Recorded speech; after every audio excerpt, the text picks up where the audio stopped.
I love a Sunday morning, even though it's afternoon. Good afternoon. Anyway, we're here. I don't really. We're going to talk about Scotland for a bit. Went live yesterday, feeling horrendous. Then went out and get pished, and I feel all right today. Felt bad, not too bad today. So anyway, but I'm a wee bit, out of sorts.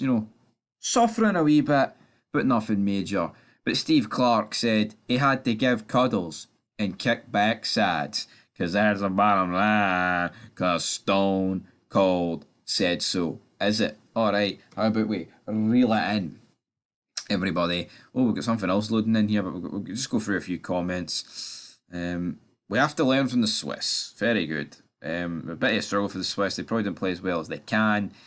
Yeah, I mean, we may as well talk about it. So, Hungary obviously got pumped 3-1. I mean, it was close. It was a close game, to be fair.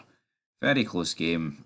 3-1. Does 3-1 flatter Switzerland? I wouldn't necessarily say it does, but Hungary could have very easily snatched a point out of that game. But, I wouldn't say, looking at both teams, like, I wouldn't. I mean, if we can turn up to what we've done previously, i.e., the good games, not the bad games, ourselves, according to Steve Clarke. But again, I look at both teams and I think, there's no reason why we can't get out this group. But if we play like we have been in our last, over the last year, we have no chance. We'll lose both games easy.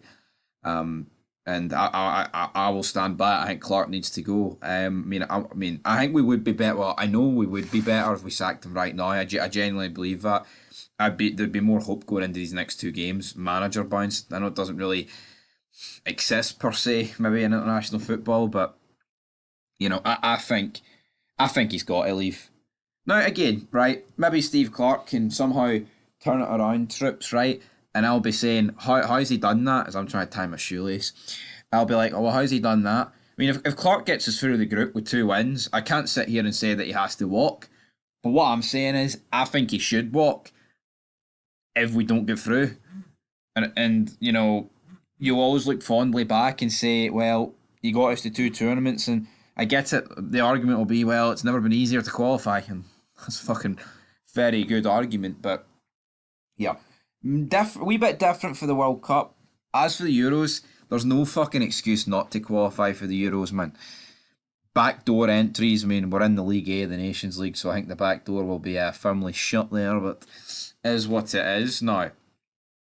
Let's see here. Loose end still to tie up. Always confident. Wouldn't be too hard on Porteous. It's a bad fucking tackle for Porteous. My co-host over on Folk Football might not think it's a red. I mean, I wouldn't say 20 years ago, which he kind of referred to.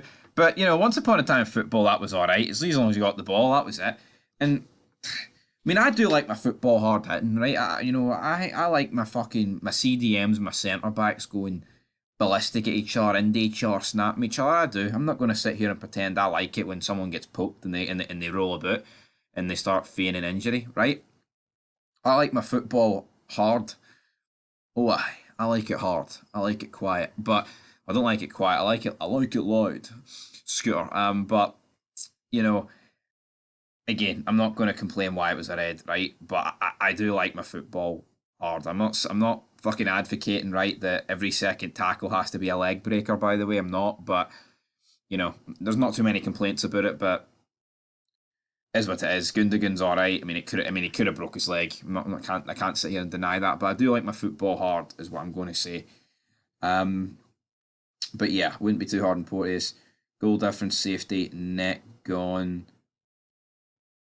Yeah, I mean, some of the positives you can take yesterday is that Croatia will realistically, I think Croatia will finish third. So you look at it that way.